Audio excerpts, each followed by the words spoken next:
प्रभाग क्रमांक 27च्या शिवसेनेच्या चारही उमेदवारांना पाठिंबा देण्यासाठी उत्तर भारतीय लोकांचं आज एक संमेलन या ठिकाणी बोलवलं होतं। हजारोच्या संख्येने उत्तर भारतीय लोक या ठिकाणी आले होते।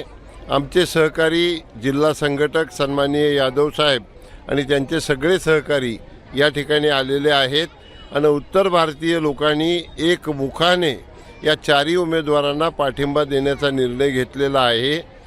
नव्या मुंबईमध्ये जेवढे प्रभाग आहेत त्याच्यापैकी प्रभाग क्रमांक 27 हा शिवसेनेच्या दृष्टीने सगळ्यात स्ट्रॉंग प्रभाग आहे। हे चारही उमेदवार सरोजताई असतील, पूनमताई असतील, भारती कोळी असतील, अमितजी असतील, हे खूप मतांनी निवडून येणार आहेत। त्यांचं लीड वाढवावं अशी विनंती आम्ही त्यांना केलेली आहे। या निमित्तानं मी या सगळ्यांना शुभेच्छा देतो आणि उत्तर भारतीय लोकांनी या ठिकाणी एकमुखी पाठिंबा दिला, त्यांचं मनापासून आभार मानतो।